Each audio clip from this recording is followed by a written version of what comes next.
aí, papais e mamães, tudo bom? Mais um vídeo aqui para nossa série de comunicação com conexão. E nesse vídeo eu queria saber, você quer que o seu filho seja obediente? Provavelmente sim, né? Vamos pensar um pouquinho sobre essa qualidade da obediência, entender o que implica aí nesse processo e se realmente é bom para o nosso filho e para a gente que ele seja obediente. A obediência é característica implícita de outra coisa, que é a autoridade.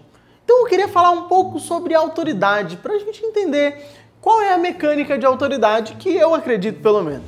Autoridade é um negócio que não é intrínseco, não vem de dentro. Então a autoridade, para ela ter algum tipo de valor, ela tem que ser reconhecida por alguém, no caso pelas pessoas que estão submetidas a essa autoridade, né?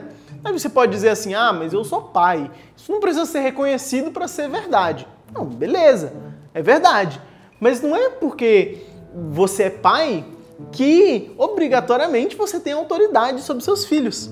Em muitos casos é verdade, mas também não é tão difícil assim a gente encontrar casos de pais que não conseguem ter autoridade sobre seus filhos. Então, a autoridade, para ela ter valor, ela precisa ser reconhecida por quem está submetido a ela. Tem duas formas que a gente pode reconhecer essa autoridade. Duas formas de reconhecer isso, que é o respeito por autoridade e o medo de autoridade. Vamos pensar qual dessas duas formas que está mais intrínseca na nossa sociedade, que a gente é mais acostumado a reconhecer a autoridade. É pelo medo de autoridade ou pelo respeito de autoridade? Né? Vamos pensar aí nisso. Olha só quais são as características. O medo de autoridade, como é que ele funciona? Funciona quando a autoridade, quem está em posição de autoridade, ela tem o poder de punir e recompensar. Esse poder é visto por quem está submetido à autoridade como assustador. Claro, né? A punição é vista como assustador e a recompensa é o que se deseja, né? Mas o próprio poder, o poder de punir e recompensar, ou seja, o poder de autoridade é visto como assustador quando a autoridade exerce esse poder de punir e recompensar. Um poder moderador ali, de uma certa forma. O que acontece quando a gente reconhece a autoridade através dessa forma, né, do medo de autoridade?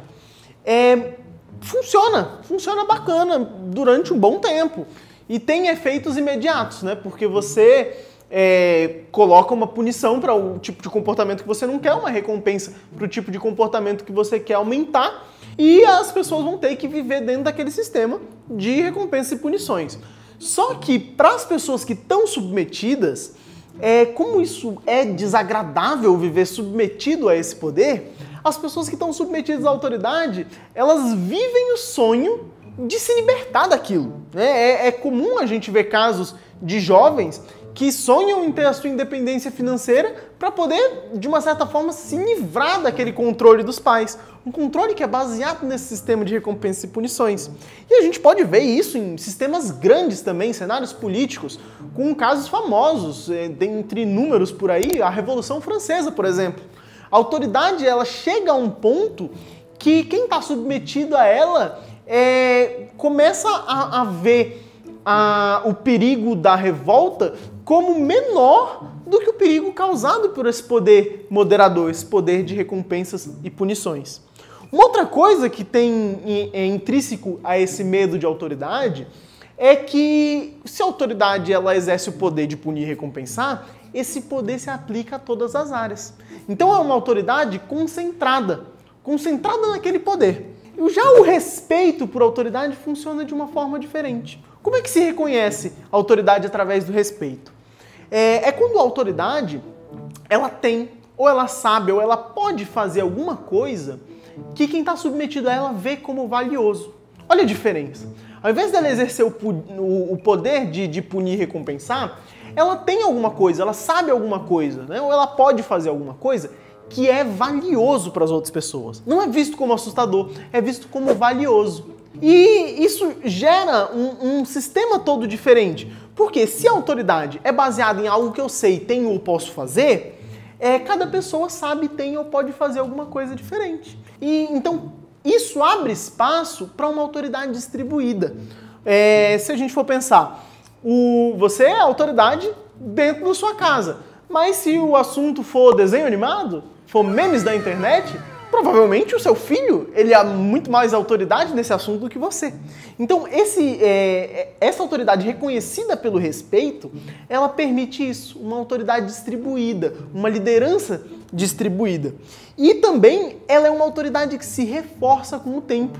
Ela não é... As pessoas que estão submetidas, elas não têm essa vontade de se livrar. Elas veem aquilo como valioso. Elas querem manter aquilo perto delas e querem cooperar com aquilo.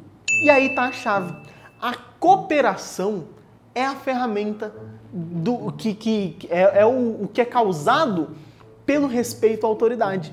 Quem respeita a autoridade coopera com a autoridade. E quem tem medo de autoridade faz o quê? Obedece à autoridade.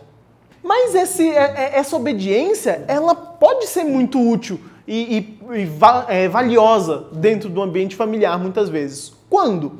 Principalmente numa fase que a criança ela ainda não tem a maturidade para reconhecer esse valor, né? Reconhecer e entender o processo de respeito. Não que uma criança nova você deva trabalhar com ela em cima de recompensas e punições dessa forma.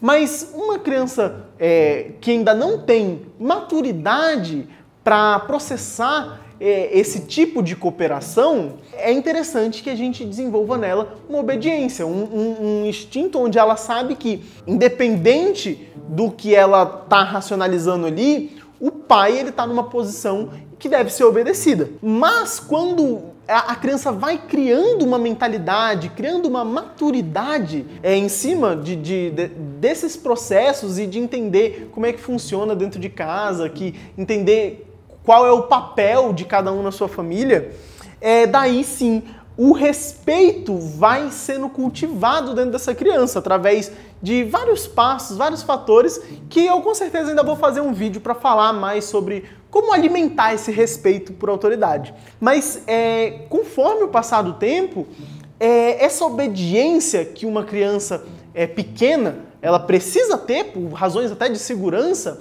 ela começa a perder força. Você vê que um jovem que foi obediente durante boa parte da sua infância, conforme ele vai se tornando adolescente, né, tendo aquele senso de perguntar sobre as coisas, questionar, ele vai começar a desafiar certas obediências que ele tinha, né? Algumas coisas ele vai se perguntar, mas por que fazer isso e não fazer do jeito que eu quero?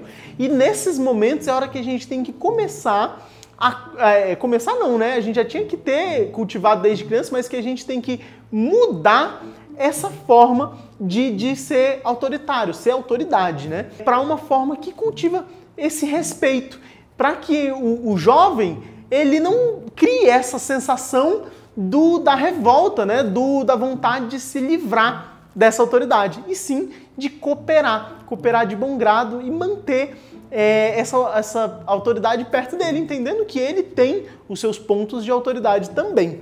Ou seja, vamos tentar ser mais autoridade do que autoritário. Autoridade pela inspiração, pelo respeito. É muito melhor do que ser autoritário através do medo, das recompensas, da punição, e que acaba se transformando numa manipulação a partir do momento onde as recompensas e punições vão perdendo força. Bom, essa é a dica que eu tinha para passar hoje. Fica aí atento para outras dicas que a gente adquiriu aqui com a nossa experiência com as crianças aqui no Patrulha Eureka e todo nesse processo de educação que a gente participa. Com certeza aí nos próximos dias eu vou postar vídeos com mais dicas sobre como inspirar o respeito por autoridade e como evitar esse medo e autoridade através de manipulação. Espero que vocês tenham gostado desse conteúdo. Compartilha com quem vocês acharem que pode ser útil para eles. Dá aquele like para fortalecer nosso canal. E continua aí acompanhando que essa série de comunicação com conexão tá muito bacana. Então, sempre rumo ao Tesouro de Breza, com muito Arbatol. A gente se vê.